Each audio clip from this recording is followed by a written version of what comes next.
Hello, world. I'm back. Have you ever said yes to something you didn't want to do just to avoid feeling guilty? You're not alone. I've done it myself. But what if I told you that you could say no without damaging relationships, losing respect, or burning bridges? What we're going to learn today in this video, I'm going to show you how to master the art of saying no. How to protect your time and energy while still being kind and respectful. And by the end, I promise you, you'll have real life scripts and strategies you can use for the very next time someone asks you for something that doesn't align with your priorities. Let's get into it. Now, first, why saying no matters, okay? Saying yes to everything spreads you thin and pulls you away from what matters. Every yes is actually a no to something else, often your own goals and peace of mind. People respect those clear boundaries more than those who always agree. Let's be honest. Let me give you an example.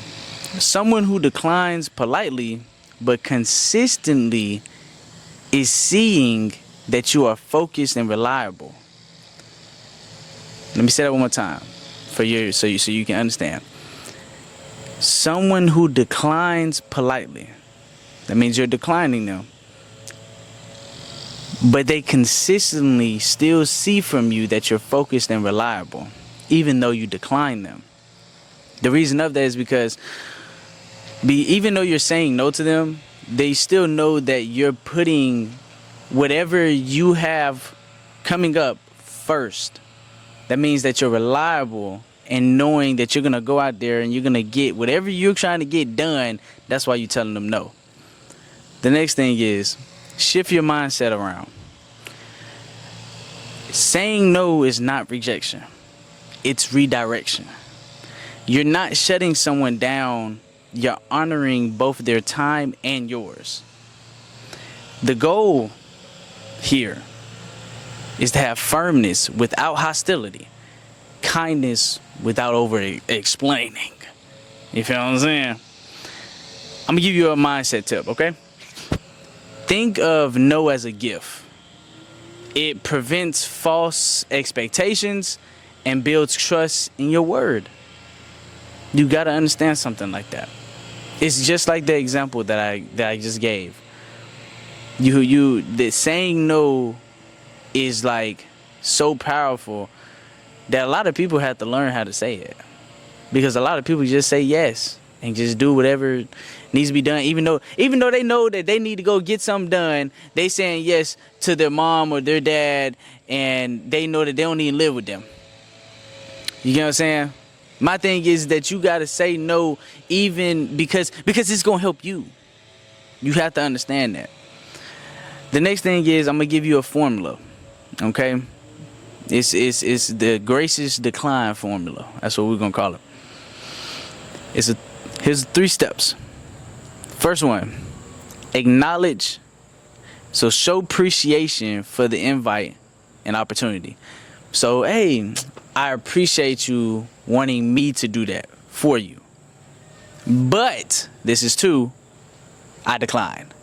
That means you decline it. Clearly and concisely tell them no. The next thing, offer an alternative if you want to, if appropriate. Suggest another opinion or timing. It's starting to rain a little bit. Now, let me give you an example of that. And this is going to be kind of like a business type thing, right? So say if you're like with your boss or something like that, and you're telling them no. Well, let's just break it down like you're with your business partner, and your business partner is like maybe your buddy, or he's just your business partner.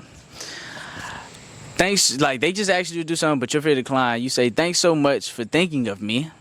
That's one, they acknowledge, for this project. Unfortunately, this is decline. I can't commit right now due to other priorities.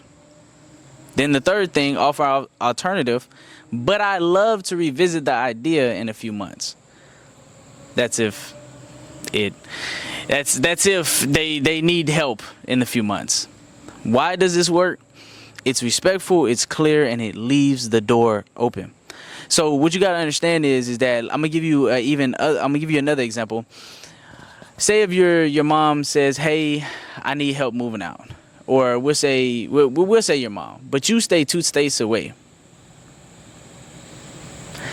No.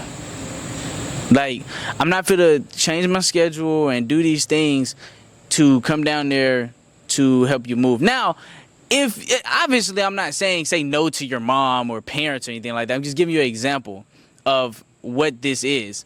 Like, yeah, you can straight up say no, or you can tell them right now, like, hey, I appreciate you asking me to help you move, but right now I can't do it on that date.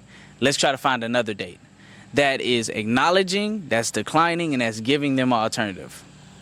Okay? Because you just can't up and just say, oh yeah, I can do it on that date. No. I didn't say I could do it on that date. Let's find an alternative. The next thing is the no but strategy.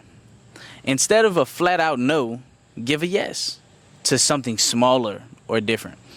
Example, I can't attend the event, but I'd love to stop by for the first hour. Think about that. You don't want to go to the Halloween party because you ain't got nothing for Halloween, but hey, I'll stop by for 30 minutes. That's it. And how the benefits of this is that you maintain goodwill. It shows willingness, but still protects your boundaries. You get what I'm saying? You're saying you really don't want to go, but you're like, you know what? I'm gonna go for 15 minutes. You really don't want to be on the phone with your best friend or your father right now, but you like, look, you know what? I'll talk to him for a good 15. You get what I'm saying? Now, the next thing is handling pushback with confidence. If someone tries to guilt trip you, stay calm and repeat your boundary. No! Use the broken record technique. Politely restate your no without adding new explanations. Example, I understand it's important, but I really can't commit right now. And a key takeaway from this is you're not responsible for someone else's reaction to your boundary. You're not responsible for how they react to you saying no to whatever they say that they need you to help with. Remember that. Now, building the habit, because this is probably the biggest thing. Practice small no's first so you can build that confidence. Okay? Keep your tone warm but firm. Remember, boundaries are easier to maintain when they're consistent. Along with that, over time, people will naturally adjust their expectations to you. My bad. Over time, people will naturally adjust their expectations of you. Now, that doesn't mean that's not a bad thing. You got to understand that. That's not a bad thing. It's just that they will understand that you will say yes, but only if it goes to your priorities of your life right now. Now, my thing is like saying no doesn't mean losing relationships. It means protecting what matters most to you. And that's here, your mental. If this helped you, give it a like, subscribe for more life lessons every Monday, and share this with someone who struggles to say no. And remember, boundaries are an act of self-respect. I'm out, man. Peace. Oh my gosh, it's starting to rain.